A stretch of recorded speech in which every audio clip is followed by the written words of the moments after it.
for being here tonight, and I'm extremely honored to be here. Thank you to the Edgecombe Entrepreneur Organization and to the MLK Planning Committee. I saw a number of local and state officials, and I saw Congressman Butterfield that just came in. Give him a hand for being here and all of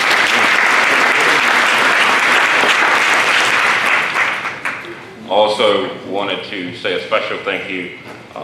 Whatever good in me, my parents and my sisters are here. Could you stand so they can see who you are? Give them a great big hand.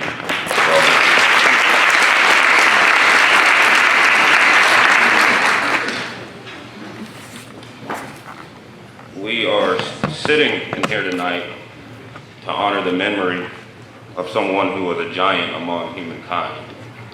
He and the individuals who fought with him, who marched with him, who died, who sacrificed all that they had. They left us a legacy for us not to just sing songs about, not for us just to remember, but for us to be inspired and motivated to act upon. That is how you honor the sacrifices of those who made sacrifices that most of us can't comprehend. That is how you honor the legacy of people who were willing to run headfirst into the storm, knowing that they themselves may not have ever lived to enjoy the benefits and the fruit of their labor. They did it for us and our children's children and for generations to come.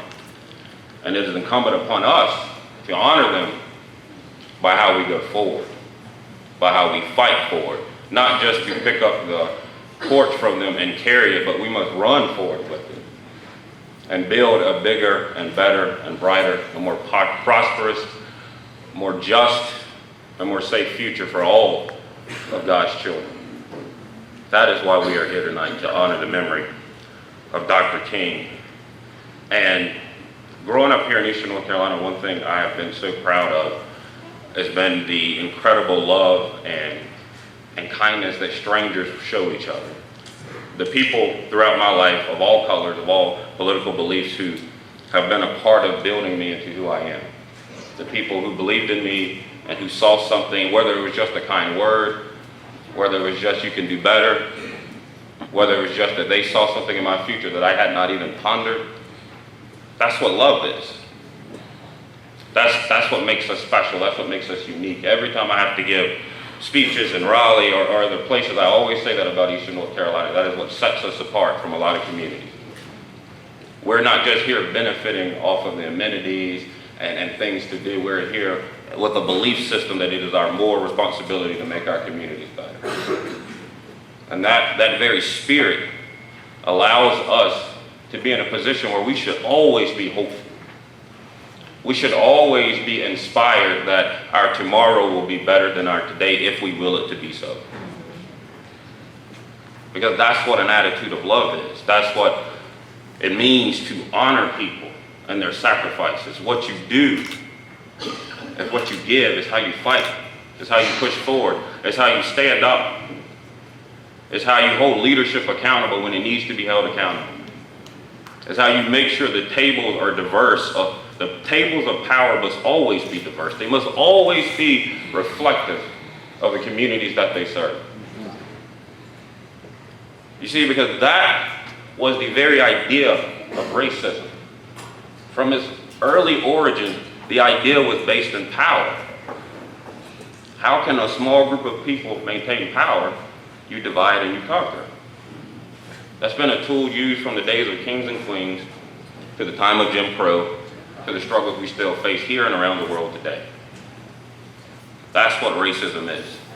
It's a belief system that if we can keep people divided and focused on and being distracted, then we can continue to do what we will. If we teach them to tear down each other, if we teach them to hate each other, then we can continue to do what we will.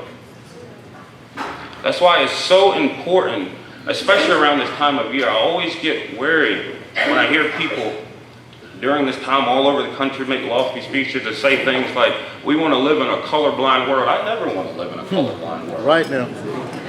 God made all of us unique for a reason. That's right. We should respect the differences.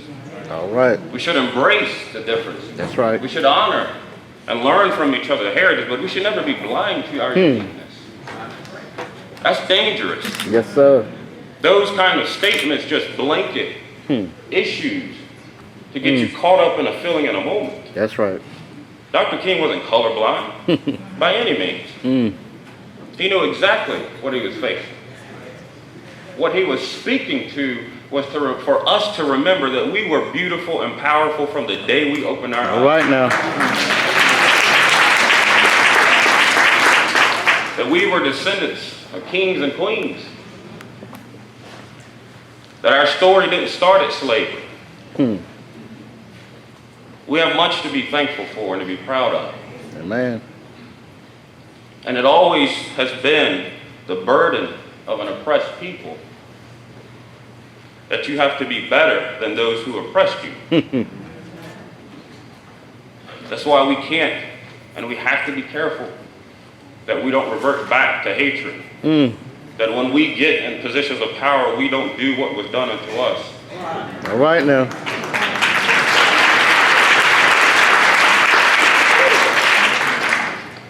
If we honor Dr. King, if we want to honor the sacrifices of so many, we have to constantly be willing to have very tough conversations.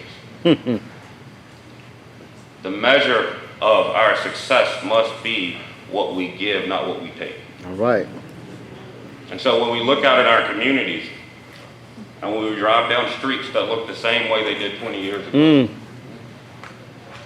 when we drive down neighborhoods still gripped with violence, we have to ask ourselves, what are we doing and what are we giving? And do we honestly believe that that can't change?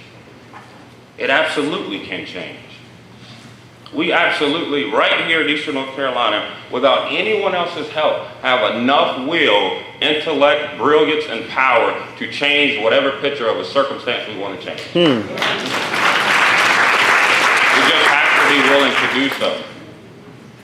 We just have to be willing to fight. We just have to be willing to be better, to outwork.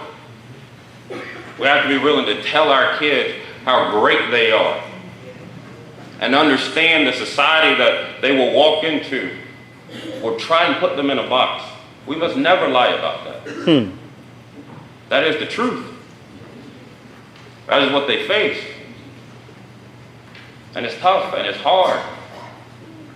The one thing that I get from all of the stories during the civil rights period was how much they were intent on making sure we understood how beautiful we were. Because that was the goal of the oppression itself. That was the goal of all the systematic evils that they put in place. They needed a people to think that they were not worthy. Everything about it was by design. And that is why we have to be very careful and understand something. When you have spent decades, if not centuries, dividing people, it will not organically fix itself. If you purposely did it, we have to purposely fix it. All right now. Yes, sir. Preach. So I remember when I was in middle school, and I grew up first out in the county, out in Nash County. And I went to Cooper's Elementary, and then I went to Southern Junior. And I remember something I will never forget. During elementary period, I never really thought about race, to be honest. I never did. I didn't notice or pay attention to that my friends were black. I didn't notice that I was the only black kid in my class. And so when I walked into middle school, I will never forget that day standing there with the lunch tray and noticing for the first time that it was segregated. In 6th grade, all the white kids were sitting at lunch together, and all the black kids were sitting at lunch together.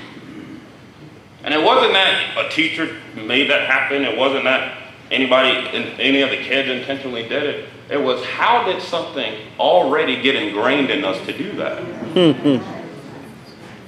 See, that's what's wrong with saying stuff like colorblind. Because that's still the same way today. That is still the exact same way today. And that shows us that we have to be having some tough conversations and be forcing the ball to move forward. All right now. Not waiting for it, not hoping for it, but forcing it to move forward. Yes, sir. Change has never happened by anything but by people that were willing to make it happen. All right now. And that is what we have to be intent on doing. Because what happened in that middle school then goes on to high school.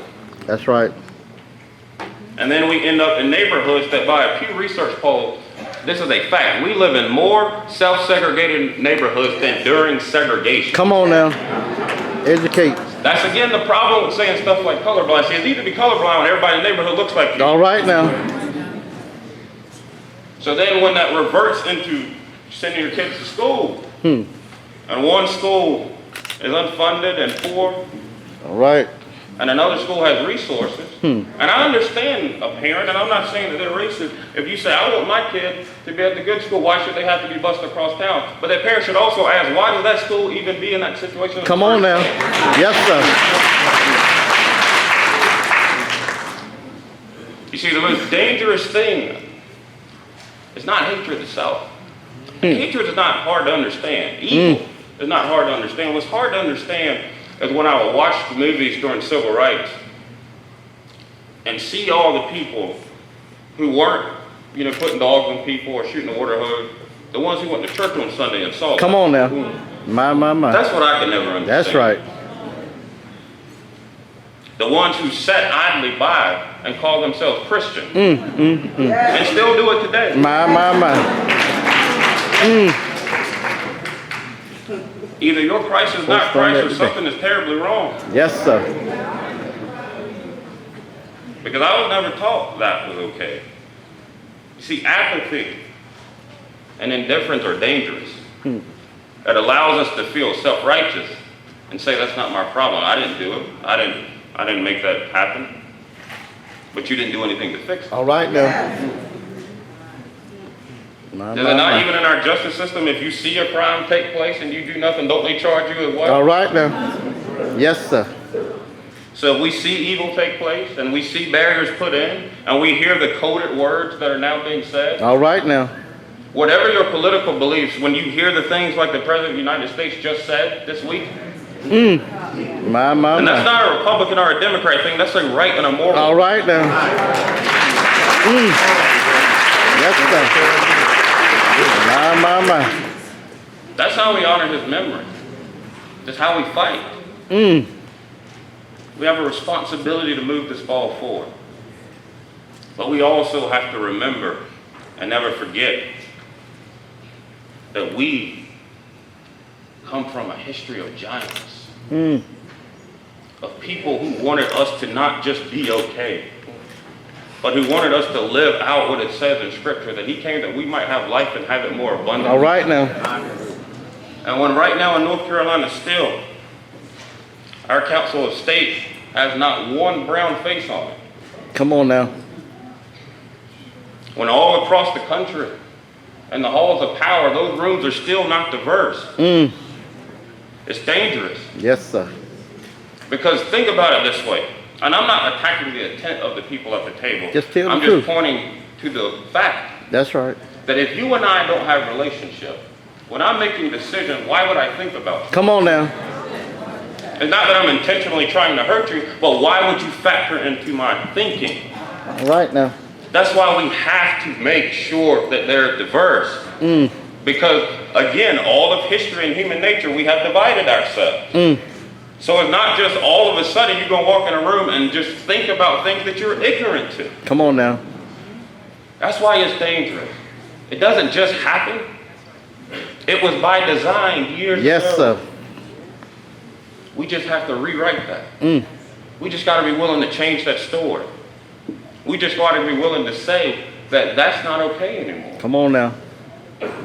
And train up our people and our kids to think that they can be anything that they want to be. All right. That they can do anything that they want to do.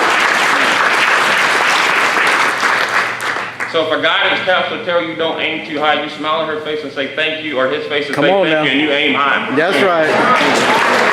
Yes, sir.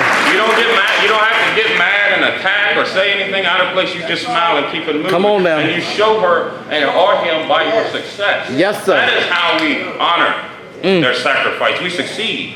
We rebuild. We make our neighborhoods safer. We demand fairness. Yes, sir.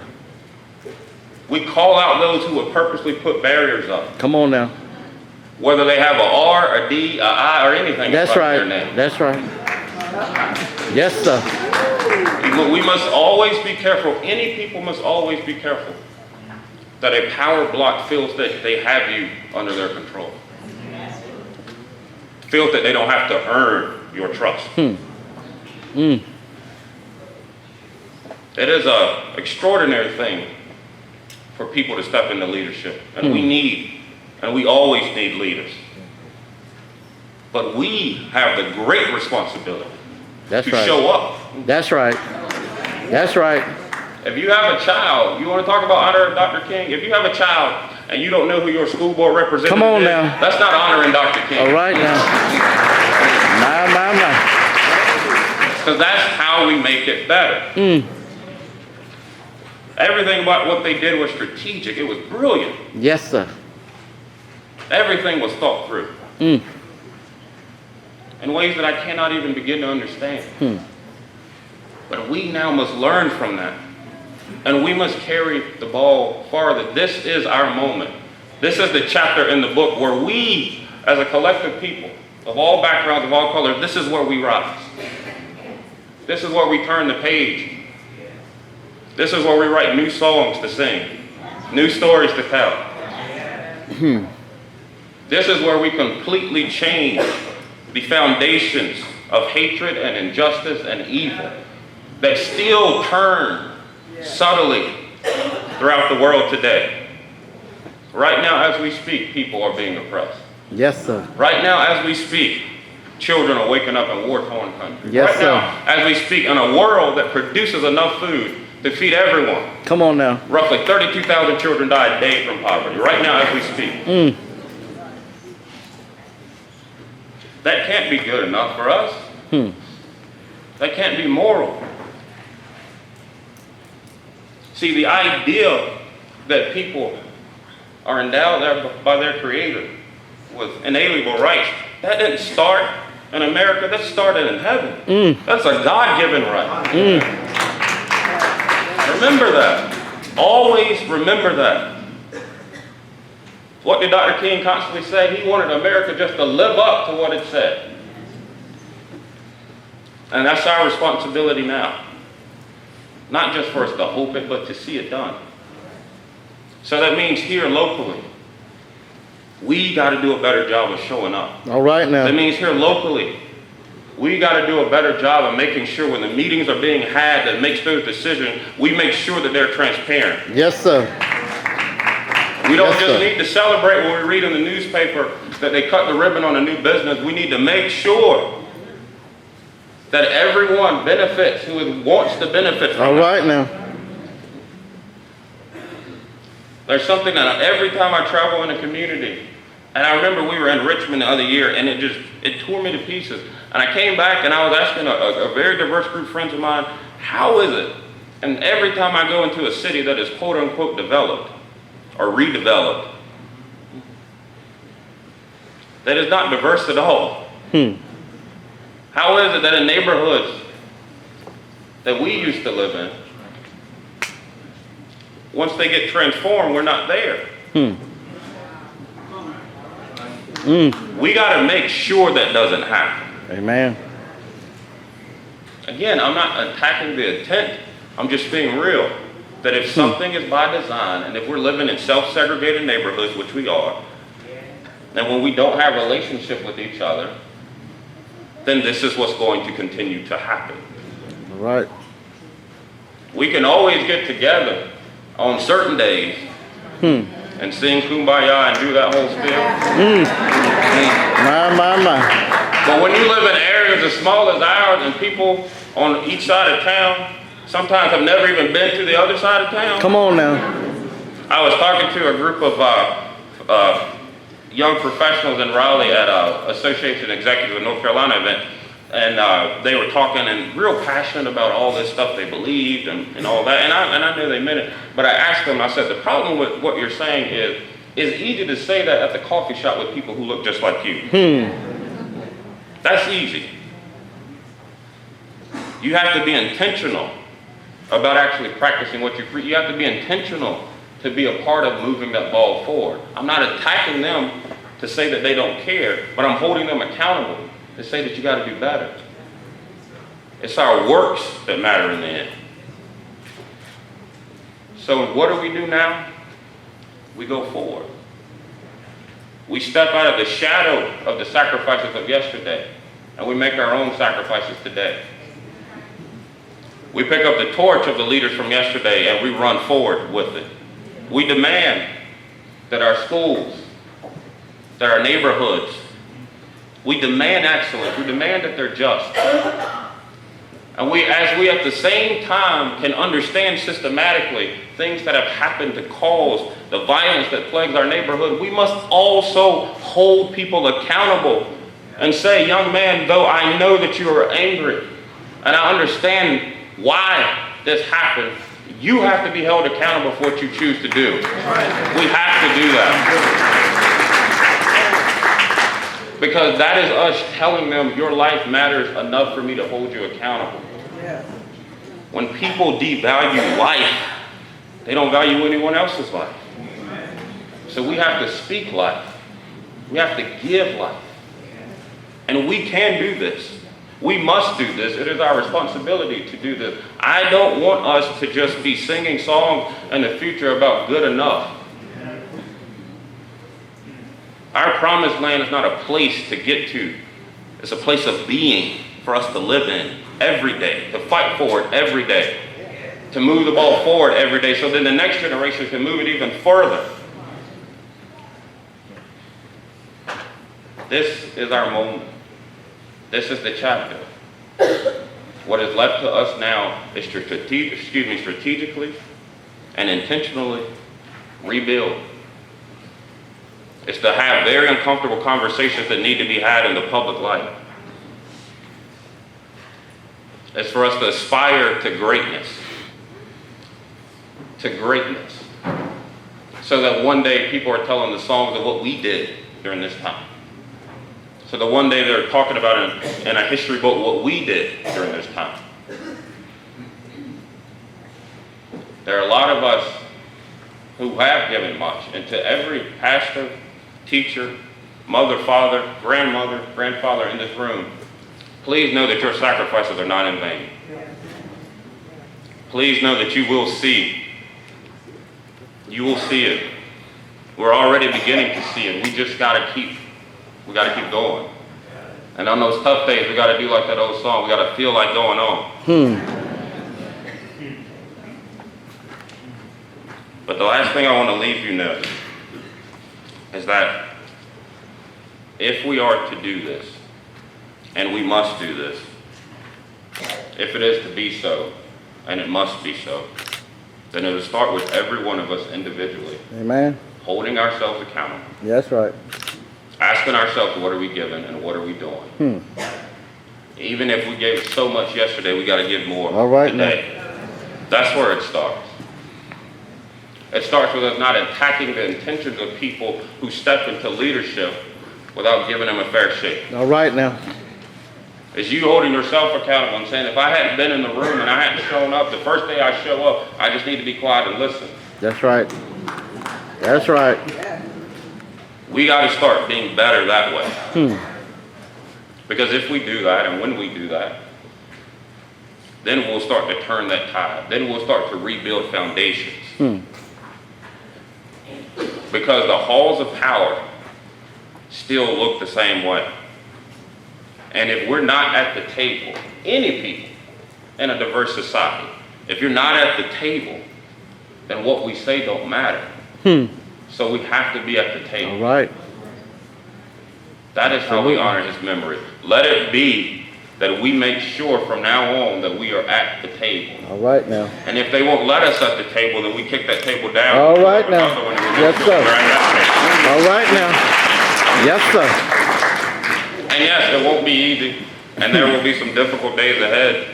There are some storms that we're about to face that we have not seen yet. But it's okay. Because just remember, if they could endure what they endured before, if they could still hold on to hope and still sing a song of tomorrow, then we have nothing to be worried about. That's right. We all are strong people. This is a beautiful community. And just as Eastern North Carolina is going to rise, all across the world, places where people have been forgotten and abused and neglected, their day is coming. Yes, sir. These things will happen. Yes, sir. So, ladies and gentlemen, let us never give up. Let us always hold on to hope. Let us always hustle hard. Let us always fight forward. And let us do this together in love. Thank you, and God bless you. All right now.